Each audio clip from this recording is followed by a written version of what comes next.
bertempat di Osaka. Film dibuka dengan memperlihatkan seorang pimpinan gangster Yakuza Machi yang sedang menato punggungnya. Di sini dia tampak emosi karena merasa kesakitan saat sedang ditato. Si tukang tato yang sudah tua lalu mengatakan jika ada orang yang merasa kesal dan kesakitan saat ditato, maka orang itu tidak cocok hidup di lingkungan yang keras. Merasa tersinggung, pimpinan Yakuza itu pun marah dan hendak untuk memberi pelajaran pada si kakek. Beruntung pada saat itu juga datanglah salah satu anak buah bos gangster yang tampak membawa sepucuk surat yang berisikan pasir hitam. Si tukang tato yang melihat itu tampak begitu terkejut dengan ekspresi ketakutan. Ia lalu menjelaskan kepada para gangster tersebut bahwa surat dengan isi pasir hitam ini menandakan kalau sesuatu yang mengerikan akan segera terjadi. Pimpinan Yakuza dan para anak buahnya yang mendengar itu malah tertawa dan menganggapnya sebagai sebuah lelucon. Kemudian si pria tua itu menceritakan kalau dulu seseorang juga pernah menerima amplop yang berisikan pasir hitam yang sama. Lalu kemudian hal mengerikan terjadi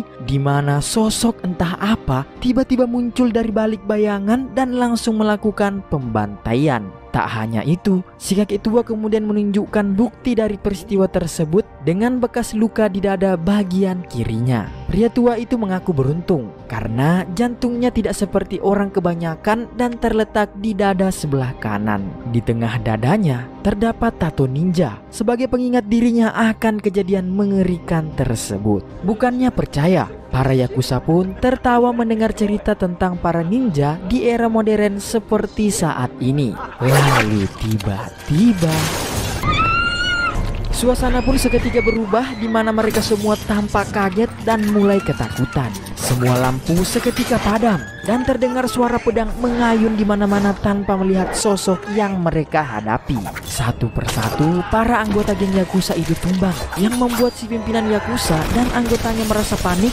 dan menembakkan pistol ke sembarang arah saking paniknya.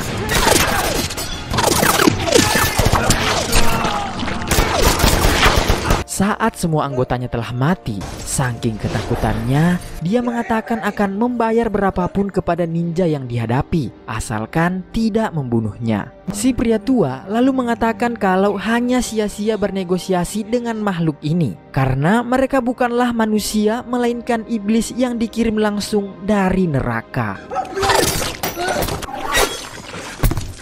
Kemudian dari bayangan gelap muncullah sosok ninja yang dimaksud. Ninja itu berjalan mendekati si pria tua dengan tatapan mata yang begitu dingin. Tanpa basa-basi, ia langsung menebas si pria tua. Scene kemudian berpindah di kota Berlin, di markas Europol. Seorang agen penyidik yang bernama Mika Koretti, kita sebut saja Mbak Mika, yang terlihat sedang menemui atasannya yang bernama Maslow.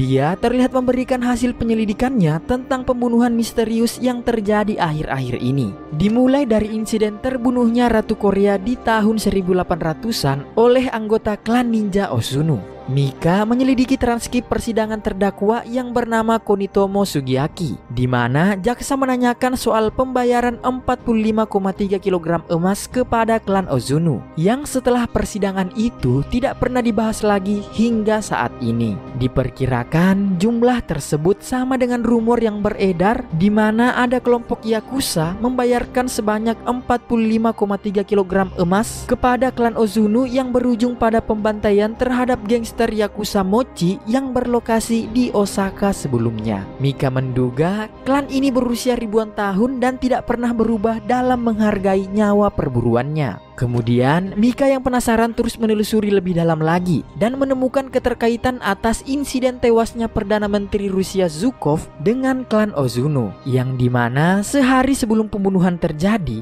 terdapat transfer misterius dari Bank Shanghai berjumlah sama persis dengan nilai 45,3 kg emas saat ini. Atas itu semua, Mika kemudian menyimpulkan kalau klan Ozuno bukanlah mitos semata, melainkan nyata adanya. Klan itu menculik anak-anak jalanan dan melatih mereka menjadi mesin pembunuh. Mendengar itu, Maslow merasa kalau semua hal itu tidaklah masuk akal dan belum bisa mempercayainya.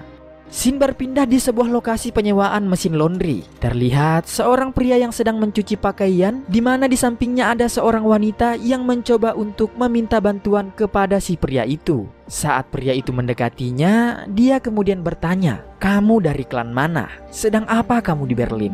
Mendengar itu, sang wanita terlihat kaget. Kemudian tanpa basa-basi, sang wanita langsung menyerang si pria.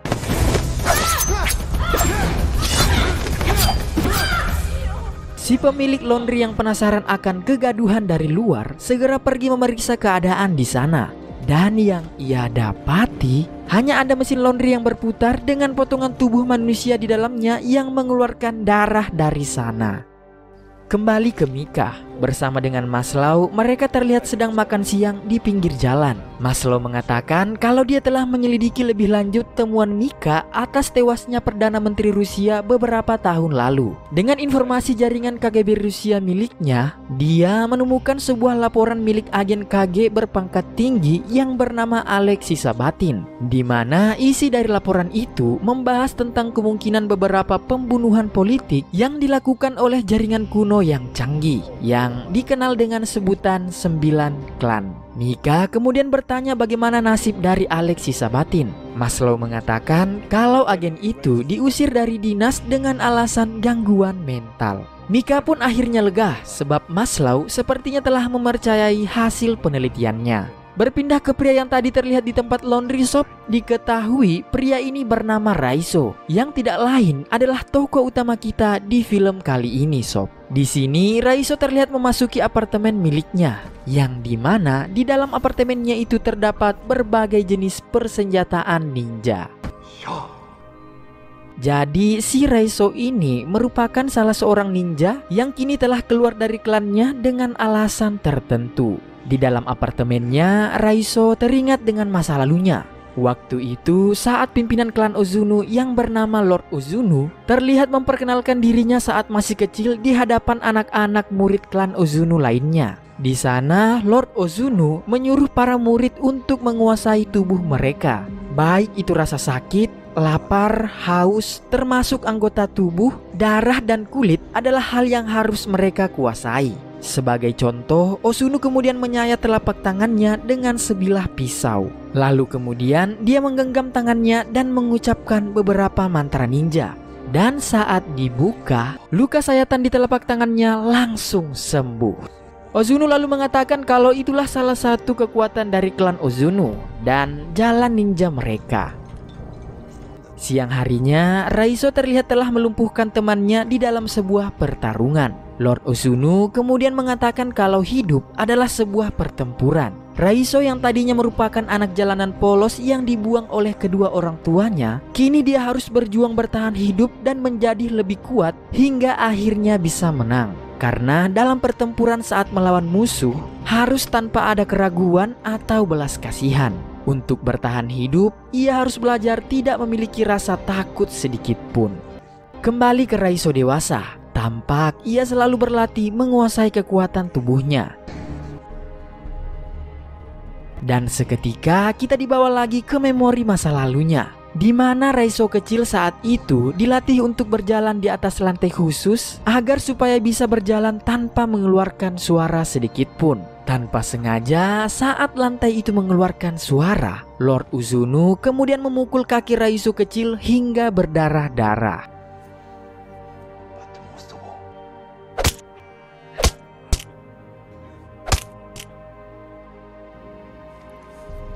Malam harinya, Raiso yang tidak bisa tidur karena kesakitan dihampiri oleh salah satu teman wanitanya bernama Kiriko yang merasa kasihan dan langsung mengobati luka-luka di kaki Raiso. Luka-luka itu masih membekas hingga sampai saat ini. Di sisi lain, Mika tampak menemui istri dari Alex Sabatin, yakni agen KGB yang membuat laporan atas keterkaitan kematian Perdana Menteri Rusia dengan 9 klan. Istri Alex mengatakan kalau dulu laporan Alex menimbulkan masalah pada karirnya. Setelah laporan Alex mencuat, terlihat sikap Alex begitu berubah tidak seperti biasanya. Alex terlihat seperti orang yang selalu ketakutan.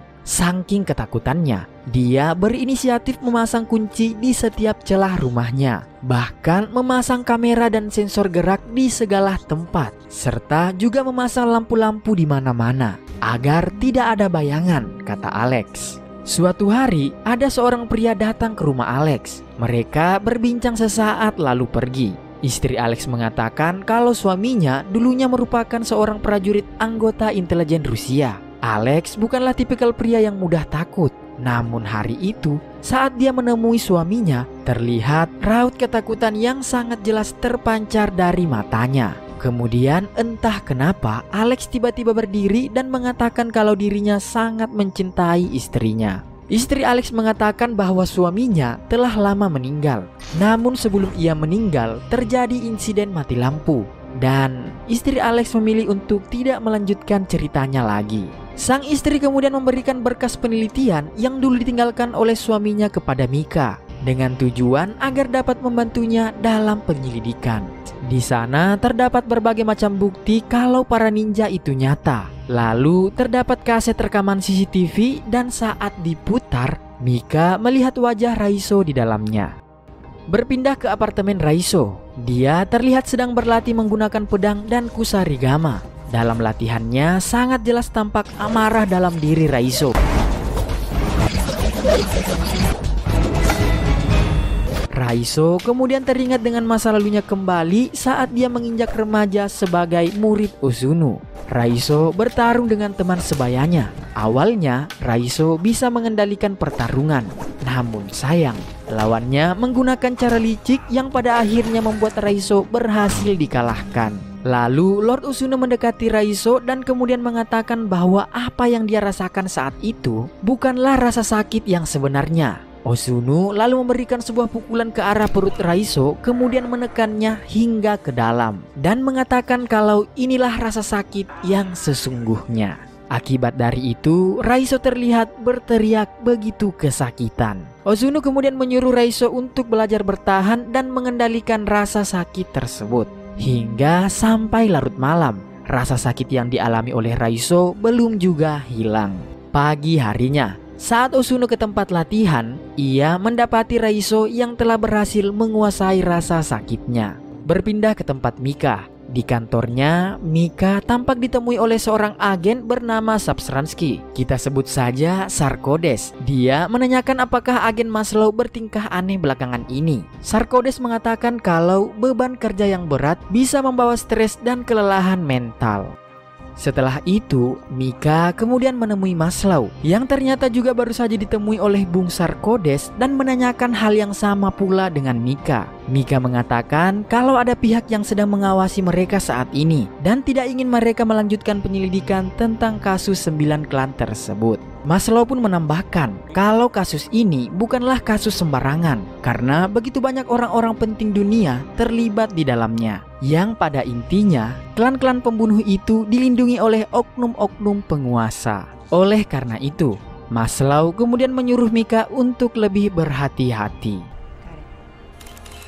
Malam harinya, Mika pulang ke rumah untuk meneliti berkas laporan milik Alex. Di sana tertulis, di dalam gulungan kuno di abad ke-14, seorang penjelajah muslim yang bernama Ibnu Battuta yang tampak mengunjungi salah satu dari 9 klan tertua yang bernama klan Pasir Hitam. Di dalam sedo terpencil yang tersembunyi di balik pegunungan bersalju, Ibnu Battuta melihat perayaan makan malam yang diiringi dengan pertunjukan pertarungan bela diri antara dua bocah kecil yang berusia di bawah 10 tahun.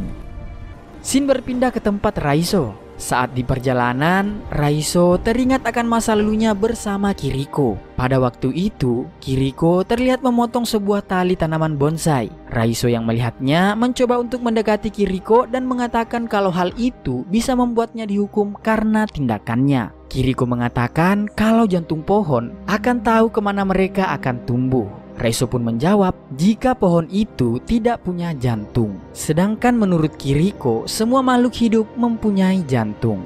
Hingga Kiriko kemudian memintanya untuk mendengarkan detak jantungnya. Kemudian dalam sebuah momen latihannya, Raizo muda terlihat ditutup matanya oleh Lord Ozuno. Raizo harus bisa bertahan hidup tanpa indera penglihatan selama setahun penuh. Dia bertarung dengan hanya mengandalkan indera pendengarannya.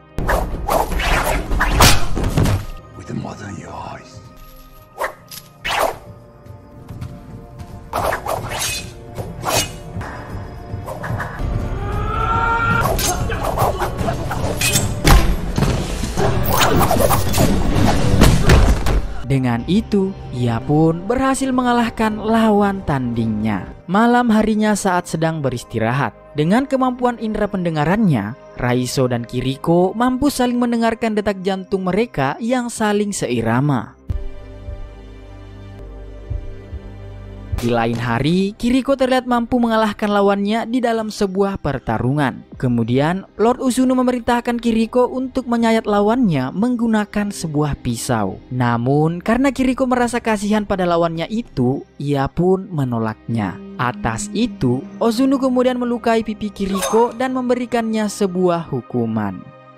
Malam harinya, Raizo yang kasihan menemui Kiriko dalam kotak hukuman dan memberikan air minum kepada Kiriko yang terlihat begitu kehausan. Di lain hari pada suatu malam, saat sedang terjadi hujan lebat, Raizo melihat Kiriko yang sudah tidak berada di tempat tidurnya. Ia kemudian mengejar Kiriko yang hendak untuk kabur. Di sini, Raizo berusaha menghentikan aksi Kiriko karena bisa berakibat fatal. Namun sayang, Kiriko tetap kekeh melanjutkan aksinya untuk kabur.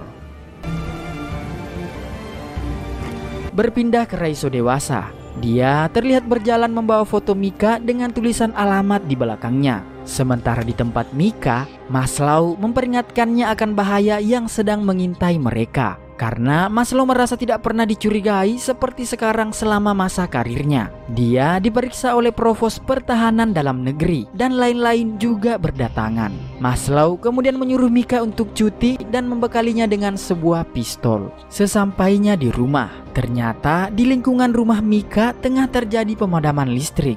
Di dalam rumah yang gelap gulita, tak disangka Mika menemukan amplop putih yang berisikan pasir hitam di dalamnya. Dan tiba-tiba ternyata sob, sudah ada dua orang ninja di dalam sana. Pertarungan antara dua orang ninja itu pun tak terelakkan. Mereka bertarung di dalam gelap dan terlihat salah seorang ninja berhasil dilumpuhkan. Kemudian terdengar suara yang memperingatkan Mika bahwa akan ada banyak lagi ninja yang akan datang. Mereka tidak akan pernah berhenti sampai Mika mati. Suara itu mengatakan kalau dia akan membantu Mika. Dan kemudian muncullah sosok manusia dari balik bayangan. Yang ternyata sob, dia adalah Raizo. Entah atas dasar apa, ia memilih untuk menyelamatkan nyawa si Mika. Di sini Mika terlihat tidak asing dengan muka Raizo karena dari rekaman CCTV. Raizo kemudian segera mengajak Mika untuk meninggalkan tempat tersebut. Kita kembali lagi ke memori masa lalu. Terlihat Kiriko yang kabur mampu kembali ditangkap oleh para anggota ninja klan Ozuno. Kiriko kemudian diikat di tiang dalam markas ninja dan Ozuno memerintahkan salah seorang yang bernama Takeshi untuk mengeksekusi Kiriko. Takeshi yang memang juga mengetahui ada hubungan spesial antara Raizo dengan Kiriko terlihat tersenyum sinis sebelum mengeksekusi Kiriko. Di dalam mobil, Raizo mengatakan kalau para ninja sedang mengikuti mereka, memburu mereka berdasarkan aroma tubuh layaknya seekor serigala lapar. Dari sini, Mika mulai menyadari kalau Raizo ternyata juga menjadi orang yang diburu oleh klan Ozuno karena sesuatu hal. Raizo kemudian teringat masa lalunya di saat dia pertama kali mengemban tugas sebagai seorang asasin. Dia ditugaskan oleh Ozuno untuk membunuh seseorang dan mengambil arloji emas di tangannya. Di dalam toilet, Raizo menemui orang itu dan langsung menusukkan pisau ke leher targetnya. Di atas sebuah gedung, Ozuno menyuruh Raizo untuk menyimpan arloji itu sebagai pengingat bahwa dirinya adalah seorang asasin. Kemudian, Ozuno memerintahkan Raizo untuk mengeksekusi seorang wanita di sana. Dia adalah anggota klan yang juga mencoba untuk kabur sama seperti Kiriko dahulu. Bukannya mematuhi perintah Ozuno, Raizo yang sudah sangat muak malah mengayunkan senjatanya ke arah wajah Lord Ozuno. Hingga Ozuno yang sangat murka kemudian memerintahkan semua anak buahnya membunuh Raizo. Akibat dari kalah jumlah, Raizo tampak terlihat tak berdaya hingga ia pun memilih untuk menyelamatkan diri dengan melompat dari atas ketinggian gedung. Sejak saat itu, Raizo ternyata menyimpan dendam terhadap Lord Ozuno. Raizo dan Mika kemudian masuk ke sebuah penginapan. Mika disuruh untuk mandi tanpa menggunakan sabun dan mengganti bajunya. Setelah selesai, Raizo kemudian memberikan asap rokok di sekeliling tubuh Mika agar aroma tubuhnya berganti. Mika kemudian mencoba meminta bantuan kepada Maslow dengan mengajaknya untuk bertemu di tempat yang tersembunyi. Namun saat sampai di sana, Raizo dengan insting tajamnya merasakan kejanggalan dan memperingatkan Maslow bahwa akibat dari ulahnya ini maka akan banyak nyawa yang berjatuhan. Dan tak lama muncullah banyak sekali tentara dari berbagai sisi yang langsung menyetrum Raizo dan menangkapnya. Maslow kemudian membawa Mika dan Raizo ke sebuah markas rahasia dan mengikat Raizo di dalam sebuah sel. Mika yang kebingungan meminta kejelasan pada Maslow. Maslow mengatakan kalau ada seorang penguasa yang memerintahkannya untuk menangkap Raizo dan dia tidak punya pilihan lain selain mematuhinya. Maslow lalu memberikan Mika sebuah alat pelacak sehingga apabila terjadi hal-hal yang tidak diinginkan, Maslow bisa langsung melacak keberadaan Mika. Mika kemudian mendekati Raizo dan memberinya beberapa teguk air. Raizo memperingatkan Mika bahwa para ninja sudah tahu lokasi mereka saat ini. Mika pun kemudian memberitahu pada Maslow tentang ancaman para ninja. Mendengar itu, Maslow dan tim yang bersenjatakan lengkap malah menganggap remeh perkataan dari Mika. Lalu tiba-tiba Mika langsung berlari menuju Raizo. Di dalam kegelapan, para tentara berusaha mencari tahu apa yang sedang terjadi. Namun di atas mereka telah ada para ninja yang sudah bersiap menyerang para tentara tersebut. Satu persatu tentara itu pun tumbang diserang oleh para ninja yang bergerak dalam kegelapan. Para ninja juga terlihat menyerang tentara yang ada di dekat Mika. Mika yang melihat itu segera mencoba membuka rantai yang mengunci Raizo. Bersamaan dengan itu, terlihat sosok bayangan mulai memasuki ruangan mereka. Beruntung, tepat pada waktu saat tangan Raizo berhasil dibuka kuncinya, dia langsung menghabisi ninja yang mendatangi mereka. Saat Raizo dan Mika berjalan keluar ruangan, Raizo kemudian menyuruh Mika untuk menunggu dan dirinya pun menghilang dalam kegelapan. Lalu kemudian Raizo muncul dengan bertarung melawan seorang ninja dan berhasil melumpuhkannya. Di lain tempat, Maslow terlihat sedang berjuang menyelamatkan diri dari serangan brutal para ninja. Raizo kemudian menyuruh Mika mengambil mobil yang ada di dalam parkiran. Saat Mika pergi, muncullah puluhan ninja dari balik bayangan.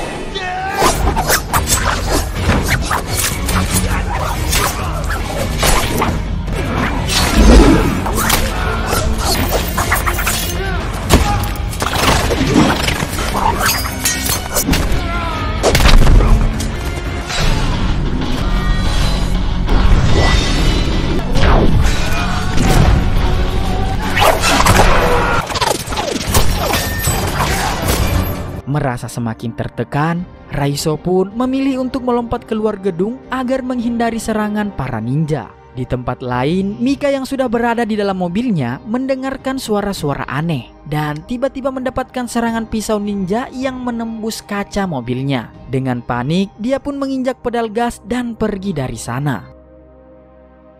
Kembali ke Raizo Shop, dia yang terluka berlari di jalanan kota Berlin sembari terus dikejar oleh para ninja. Seorang ninja berhasil merobek perut Raizo yang membuat ia harus tumbang. Saat hendak untuk mengeksekusi Raizo, Mika tiba-tiba muncul dan langsung menabrak ninja tersebut. Mika kemudian menyelamatkan Raizo dan bermaksud membawanya ke rumah sakit. Namun Raizo menolaknya hingga membuat Mika kemudian terpaksa hanya membawanya ke dalam sebuah penginapan. Di dalam sana, Raizo terbaring tak berdaya dengan luka di sekujur tubuhnya. Lalu kemudian dari luar penginapan, Mika melihat beberapa bayangan yang memasuki ruangan tempat Raizo berbaring. Pagi harinya, kepolisian datang dengan berbekal alat pelacak milik Mika dan hanya menemukan Mika terduduk sendirian di sana. Ternyata Sob, para ninja telah membawa Raizo pergi. Di dalam sebuah kotak, Raizo mencoba memulihkan dirinya sendiri dengan kemampuan yang dimiliki oleh klan Ozuno.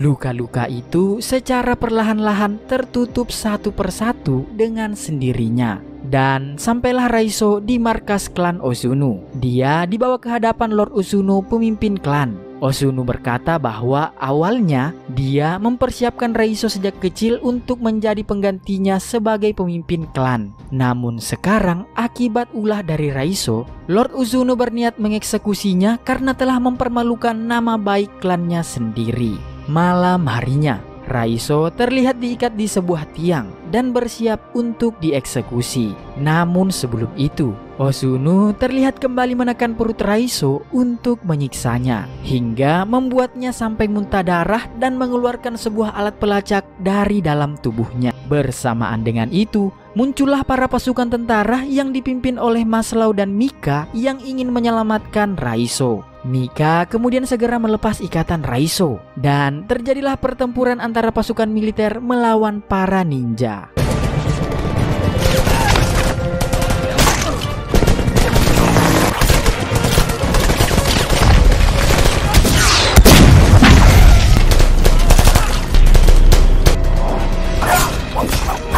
Sementara Takeshi terlihat memasuki sebuah ruangan yang di dalamnya sudah ada Raizo dengan dua pedang yang siap untuk bertarung. Takeshi kemudian menyuruh 4 rekannya untuk menyerang Raizo. Lalu terjadilah pertarungan ninja tingkat tinggi di sana.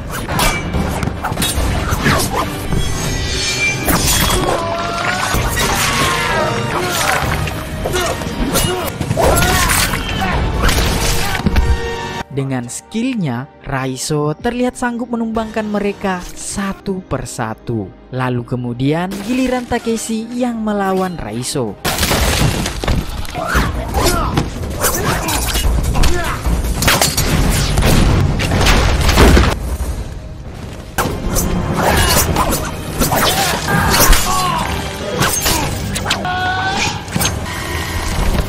Takeshi yang sudah tak berdaya akhirnya tewas di tangan Raizo. Maka dengan itu, Raizo hanya tinggal harus mengalahkan Lord Ozuno. Dan tibalah kita pada pertarungan terakhir yang dimana mempertemukan duel antara murid melawan gurunya sendiri.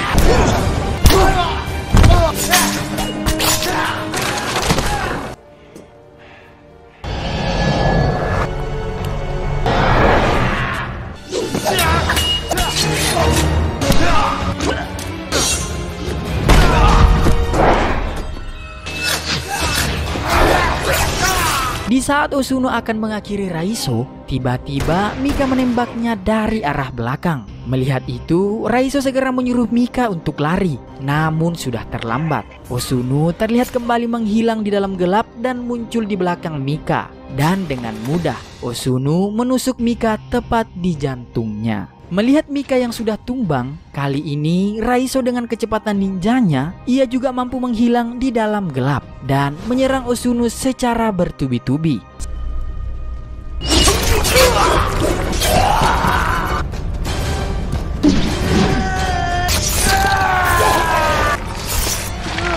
Raizo pun mampu mengalahkan Lord Ozuno. Kemudian Raizo mendengarkan detak jantung dari Mika dan membawanya keluar dari bangunan tersebut. Maslow yang melihat bekas tusukan pedang tepat di jantung Mika tampak begitu khawatir. Namun Raizo mengatakan kepada Maslow bahwa Mika akan baik-baik saja, sebab Mika memiliki jantung yang spesial yang berada di sebelah kanan dadanya, tidak seperti manusia pada umumnya. Tak lama Mika pun akhirnya bisa siuman kembali. Beberapa hari setelah pertarungan, di akhir film kita diperlihatkan dengan Raizo yang kembali mendatangi markas klan Ozuno.